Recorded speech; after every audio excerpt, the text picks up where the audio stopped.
Welcome back. If you're just joining us, the program is Talk Sport on Global TV this beautiful morning, right here in Nigeria's capital city, Abuja. Let's take you straight to England. But of course, a fan of Chelsea is on the line. He says he's not too happy with the table. Let us welcome Aminu on the program. Aminu, good morning and welcome.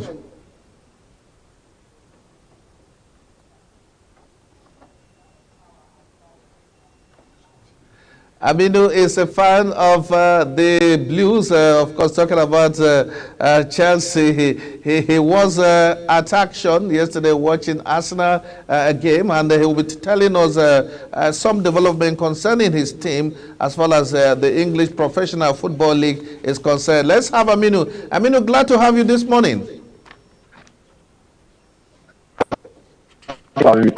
Regarding the EPL, I would say Yes, the EPL. this season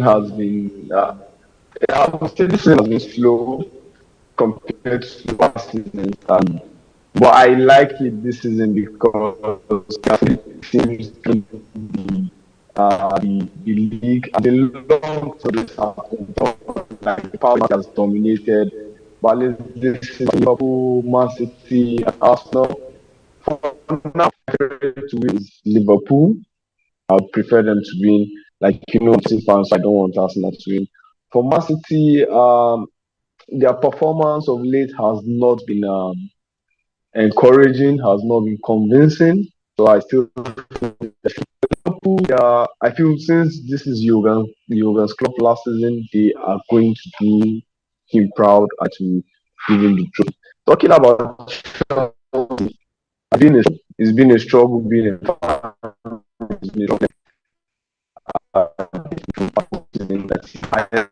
competition and their back tens. For the team, I can't actually say this is what is them. They have the players, there's a coach, but they go into game weeks, they start performing and they fall off. So as a fan, it's been struggling. For the league generally, I feel it's a good thing that we are seeing three teams dragging it out for the league. Though I don't support Arsenal and I may be biased towards them, but they are doing well. I feel they are ahead of Man City this year win the league in only 5 points. So that's and talking about Chelsea, I hope we get to win the Carling Cup on Sunday against Liverpool. But I don't see it happening. I mean, have you given up from the English Premier League? Today you are talking about the Carling Cup. Are you saying that Chelsea will not amount to winning the English Premier League as we speak? No, there's no chance for Chelsea. Even 5. You don't believe in the god of football? When you want to believe in the god of football, you have to see element of spark among the team. There. I don't think they've won 4 games in a row this season. And for a team that wants to finish in top half, at least you have to win 5 games in a row in the EPL, and they are struggling in a row. So this season, I think it's a wrap for Chelsea in the EPL. I think the best they finish is 8th. So it's a wrap. For the teams that are performing like that, for Man United, for now, 5 games in the EPL and showing in the table. They are competing for the title. So for Chelsea, it's not like that. So I think it's just prepare for next season. If they win the Carling Cup, in my opinion, it's a good season for them because winning a trophy at the end of the season. So the only hope for Chelsea is Carling Cup, and hopefully they try to win it. I mean, you don't speak happy as you used. Tell us what it means if Chelsea is not doing well. How much pain do you feel?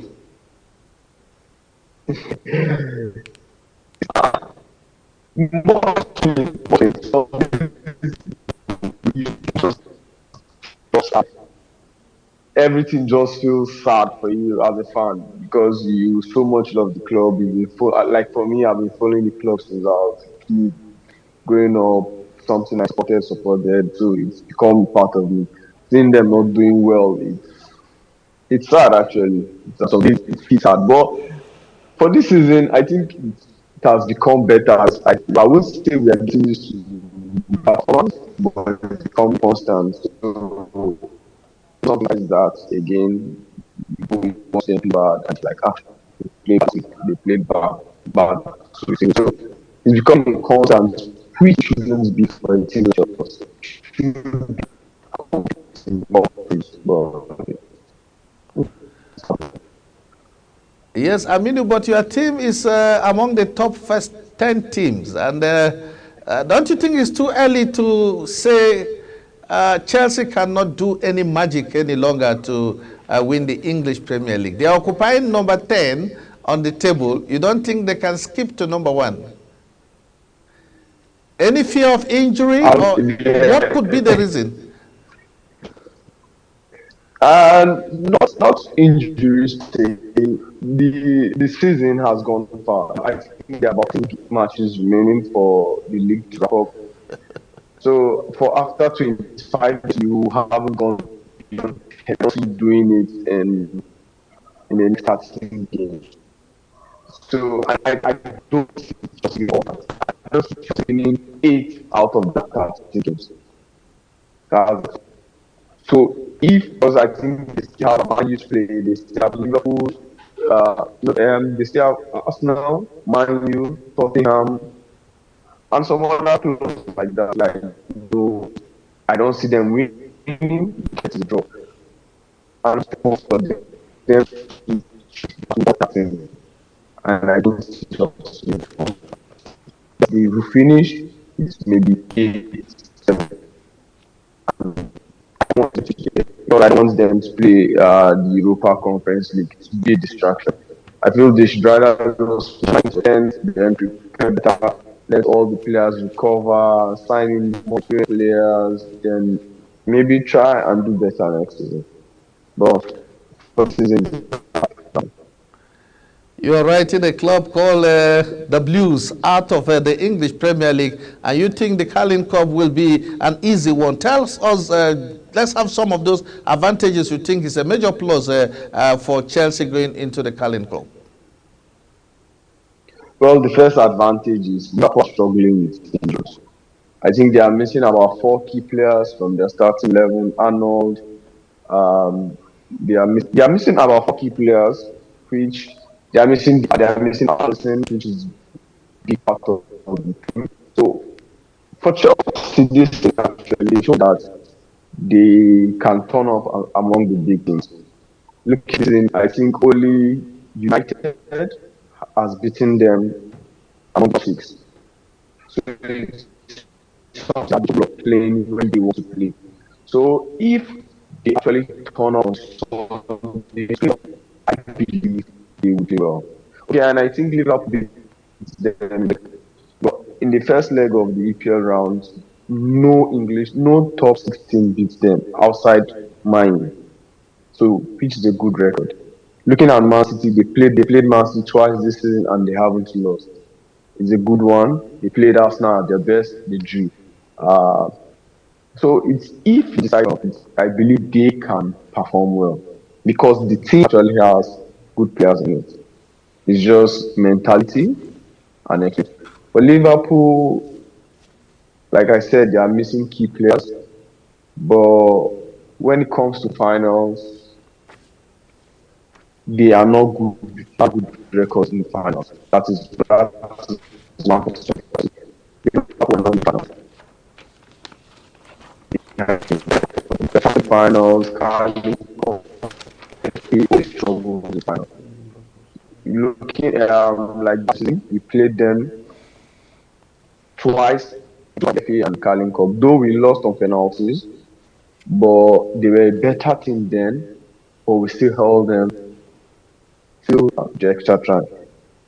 So for Chelsea, yeah, played struggle, but team has always been for winning the strategy. And so this particular team, particular Chelsea, actually because it's been long we won anything. I think since 2021 they don't won anything.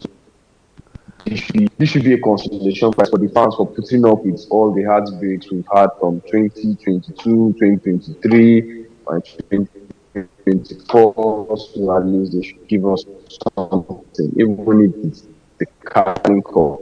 Let's just have something. Okay, Aminu, finally, before you go, let's look at the top three. Which team do you think can go home with the English Premier League? Will Man City still go because it looks like it is their tradition, or are we going to have a new champion this last season, Aminu?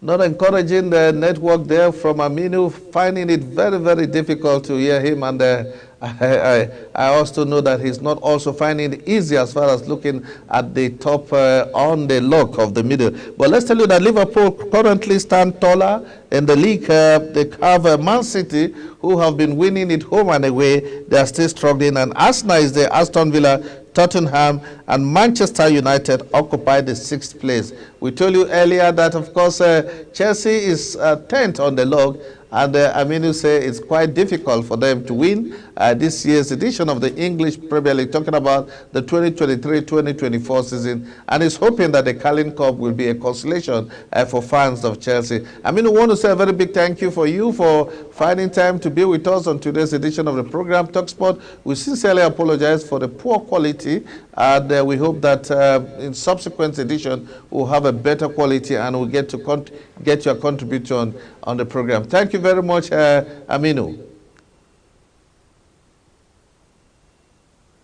Aminu is a sport fan in Nigeria's capital city, Abuja. He is a diehard, if I want to use the word diehard, fan of Chelsea, but he's not a happy man this morning. But a happy man in the studio is here with me, Samson Odi. Let's take a break. When we come back, there is more on the program TalkSport, and we'll be looking at the English Premier League as well as the Spanish La Liga. There is more out of football. Don't go away.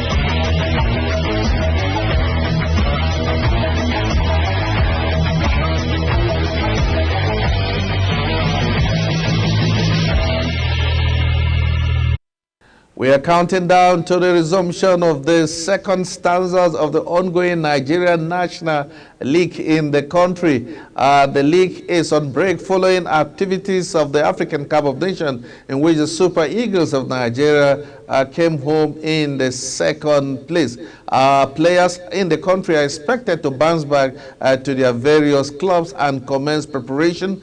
Global Television is working very, very hard with the officials of the National League to ensure that you get some of the matches. Of course, confirming this at the World Press Conference here in Abuja, the chairman of the National League, talking about the board chairman himself, Mr. George Ode, he says the arrangement and plan with Global TV to transmit the remaining matches is a big boost to the league, but that they will do everything possible to ensure that our clubs will not have business as usual. Samson Ode has been following it, and he gives us insight now. Samuel Ode. Yes, sir. You know, the organizers has been firm, and then they said they are going to stand hand in hand for the second stanza. It's not going to be business as usual, you know, just like, you know, some disciplinary actions were not taken. So this time around, they are saying they are going to take every disciplinary action on any team or any player that misbehaves while playing the game. So this is something that's been upgoing, and the deputy chairman confirmed this himself, Yakubu Salman, and then he said that a whole lot will be happening, and then the National League will be coming back on your television screens, hopefully from the 1st of March. It's going to be kicking off from the 1st of March, and then they are partnering seriously. The organizers are partnering with Global TV to bring that to you, so you also have a glimpse from wherever you are and watching Global TV. So a lot has been happening. So the organizers are actually on the case right now to, to get the whole league started, and then making sure that the errors of the past doesn't repeat itself, and then giving people the best out of our Nigerian league, because these leagues now are actually very, very important. It's from here we get to select those that will represent us in the Super Eagles, and then from there they also get to boost their careers and play in international cups. So we are doing everything, the organizers are doing everything right to be able to get it right during the second stanza and then push the game forward, sir. The entire country has been divided into 4 conferences, and let's take a look at some teams that are likely to bounce back into the Nigeria Professional Football League, because the 2 top teams from each group is exactly to make it to the Super 8, and then they will narrow the teams that will finally join the Nigeria prestigious Premier League. In Conference A, we have Madiba FC and Beyond FC, as well as Dakada FC and Edet. Those are the top 4 teams in Conference 1. While in Conference B, we have Ikurudu United, Interlock, Crown FC, and of course, Oshun FC national team is likely to bounce back. Away from that, let's take you straight to Conference C. Conference C, we have Wiki Tories, we have El Kenemi, of course, Nasarawa United, and Mighty Jet in Conference C. And last but not the least, Conference D, Sporting FC is topping the league. That has Sokoto United, Adama United, and Jigawa United. These are the top 4 teams in each of the conferences that are likely to qualify and participate in next year's edition of the Nigeria Professional Football League. For this team to advance, they must excel in the second stanza of the league. And the league management is talking tough, saying that issue of poor officiating has been given the right attention. Of course, fans misbehaving. Of course, we have seen that so many clubs have been banned for misconduct in the Nigeria Professional Football League. And this, just as you rightly said, this is a league that is expected to produce players that will make it to the professional team, as well as shopping and those talents that will represent the country. I think the NLL is doing very, very well, and we must commend the management of Global TV for having to be one of the broadcast station in the country to identify with the grassroots development of the league. Yes, actually, the management of Global TV are actually doing very great, and partnering and with grassroots. Grassroots now, it's a lot of sports mostly. It's even taking youth out of some wrongdoings, and then helps distract from what is going around in the economy. And then Global TV partnering with NNL it's actually doing so great. And there's a lot of hooliganism that happened during the first stanza, poor officiating. The management and chairman have come out boldly to say all of that is not going to happen again. Proper and adequate arrangement has been made, officials has been spoken to, and then room for all of that. Teams have been warned, players have been warned. Now is not time for nonsense in the game of football because here now the training and everything that you get is what is going to help you excel in your career. So all of that being said by the chairman, and players and clubs adopting, fans themselves are also being checked for back and forth that may occur during the game. But so far with this second stanza, I know that much things are in place already, and then it's going to be different than the first stanza. Of course, the current management of the Nigeria National League have done what many have described as the best of all. The league has not recorded any negative aspect as far as the football is concerned, and we're glad to let you know here that they have also signed a contract with a company for the provision of balls. All the balls that they will be using in the second stanza of the ongoing NNL are all branded balls dedicated to the Nigeria National League. I want to say thumbs up to the chairman himself, Mr. George Ode, for that wonderful work. And of course, signing the contract to enhance viewership is another big plus for the ongoing Nigeria League. And of course, kudos to the management of Global TV. They've made history, the first television station in the country to go that low and start catching them young. And of course, there will be plenty of matches in the coming season for league. Away from that, let's take you straight to school sports here in the Federal Capital Territory. Samuel Odi has been monitoring. He says schools are battle ready to give sport a chance. Samuel? Yes, actually, it has been, so much fun. Schools now are jumping back into, what we used to have back in the day during our time, all this inter-school. That's what it's called now. But now it's going to be zonal. The FCT, every school, every public and private schools that is registered in the Federal Capital will be competing in zonal games. And then all of that will be kicking off in the coming months, where secondary schools and primary schools will be competing, and then they'll be having the final stage of the competition sometime in the month of March. So all of this now is going to happen at Abaji Central Social Science College, Kwale Central, Kuje Central, Gwagwalada, Duse, Gishiri, and all the aspects of the FCT will be coming together, and then they'll be playing the different sports, football, basketball, and other sports that will be coming out that is lined up for the event. So this was said by the Deputy Director in charge of FCT Secondary School Sports Department, Mr. John Mo Abasi. So all of this now will be happening as the month goes further, and then we'll be bringing you stories as the development keeps coming. Talk Sport right here, Nigeria's capital city. It's our duty to bring to you stories that are making headlines in the world of sport wherever you are. Away from that, let's take you straight to table tennis. And world table tennis, as William is getting set to make her full back into the beautiful game. She is expected to bounce back in full shape. But let's come back here. There were plenty of action at the IBB and Country Golf right here in Nigeria's capital city. Golfers were seen at the IBB and Country Golf teeing up across to the best of it. And of course, those who visited also were given the opportunity to have a feel what it takes to tee at the IBB and Country Golf. They are getting set for their championship, which will give way for the governors, for the captain competition coming up here. And of course, Global TV will be there to bring to you some of the story. Let's take a break. When we come back, we'll take you straight to the All Africa Games, because the Nigeria Olympic Committee is talking tough, as well as Nigeria readiness for the championship. Don't go away.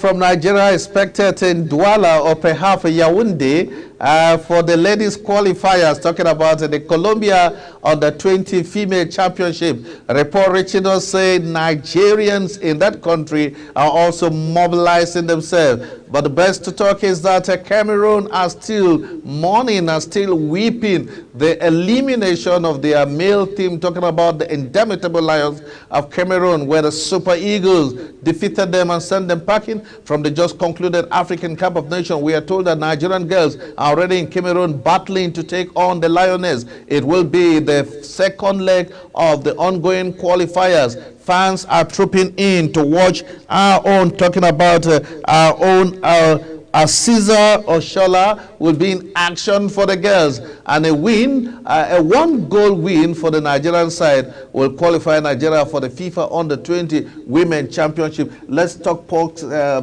sport and politics. The girls are in Cameroon. You saw what happened in Ivory Coast when the Super Eagles denied Cameroon the chance to advance in the ongoing African Cup of Nations, which has just ended with the Ivorians being champion. But our girls are there just for a ticket. You think the bitterness from defeat from the male will have any part to play against our girls when they hit on Cameroon girls, talking about the Lioness of Cameroon? You know, our Nigerian girls are actually saying they are going with the same mentality as the Super Eagles, and then they said they know they agree for anybody. So whether Lioness or not Lioness of Cameroon, they are actually going there to win. And then one goal is not something that these ladies can't give us. They've actually proven themselves times and times again. So going to Cameroon, they are going to, you know, continue what they usually do, which is win, and then to go represent us in the African Games in Ghana. So all of this now happening is actually a plus because they are actually fit. They've been training so much in camp here, and they are actually ready to go and take over. Talking about going and take over, our badminton team is also said. We are told that the Nigeria Olympic Committee has congratulated the Nigeria Badminton Federation on their impressive outing at the African meet in Egypt, which has qualified the team to participate in the African Cup of Nations, which is coming here up in the country. We say congratulations in all. A total of 13 teams. Nigeria has so far now qualified for 13 teams. 3 or more are expected, and we hope that when we go to Ghana, we will silence them in Ghana and then come home back as winners of Africa, looking at the Olympics. The games, the All-Africa Games, if you like it or not, it is also a preparation for the final, talking about the Olympics in Paris.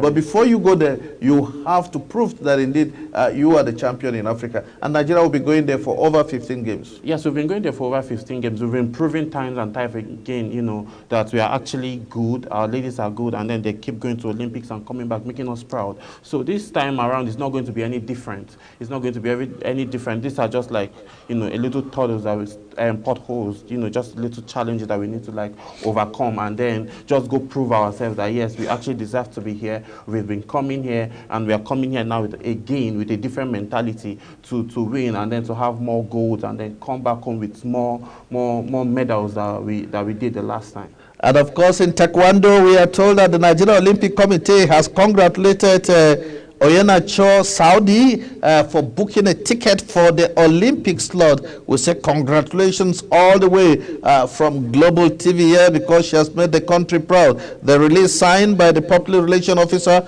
of the Nigeria Olympic Committee says the Nigeria Olympic Committee NOC has hailed the President and Taekwondo Federation of Nigeria, Abdullahi Saidu, and Taekwondo Elizabeth Oyenacho and 24 others for the qualification for the Olympic slot for Nigeria. We say congratulations, and we hope that when we hit Paris Olympic for the games in June, the flag of Nigeria, the beautiful flag of Nigeria, will be seen everywhere, not but at the podium, flying very, very high. That's our wish, yeah? Yes, that's our wish. And finally, before we go, let's take a look and ensure that you're getting the best. But Samuel has the last story. Yes, you know, Victor Osimhen is actually still out there in Napoli, making us proud, you know, in their games between Barcelona and Napoli last night, which was played, and which was actually a very tough and very competitive game. You know, the first goal had to come in the 60th minute when Paul Lewandowski gave Barcelona the leading goal, and then Victor Osimhen, our very own Victor Osimhen, who scored 15 minutes later in the 75th minute. So it was a game that was actually intense and highly competitive. The game ended on a 1-1 draw, which, you know, is giving Napoli a bit of edge when they go to Spain to play Barcelona. And again, also, it was said by Walter Maris, the former coach of Napoli, that he wished Victor Osimhen was around, that if he was around, he would have been able to help him secure his job longer than he did. He was just one of the coaches that got fired recently, and he only spent 3 months while coaching the Napoleon side. And then he actually said that Victor Osimhen's injury contributed to him not being able to like secure more wins out of the 9 games that they played. They actually had 3 wins and then they had 6 losses. So the absence of Victor Osimhen actually, you know, impacted they felt his absence, you know, negatively. And then that was it, and then he got fired. But now Victor Osimhen is healthy back and already scoring goals for his club side. And then we wish them all the best, and then hope he keeps scoring and then he keeps being fit for his team. Finally, let's tell you that the Nigeria Olympic Committee has congratulated Francis Obi, President of Badminton Federation of Nigeria, BFN, and the entire squad for their impressive outing at the All-Africa Senior Badminton Championship 2024, which took place in Egypt. A statement signed by Tony Ezenya, Public Relations Officer of the Nigeria Olympic Committee, quoted the President of the Nigeria Olympic Committee, Engineer Abu Gume, as saying, despite the loss in the finals of the men team event, the team won a total of 7 medals, including 1 gold, 2 silver, and 4 bronze. By this, Nigeria has advanced to the championship in Paris Olympics. That's the size, and I want to say a very big thank you, Samuel Odi. Thank you so much, sir. Talk Sport is the regular feature on the Morning Belt at Global TV right here in Nigeria's capital city, Abuja. We sincerely want to say a very big thank you to you for finding time to be with us. Hopefully, we'll be here tomorrow for another great moment on sport. Until then, do have a wonderful sporting day ahead of you. My name is Clinton Agbo saying bye.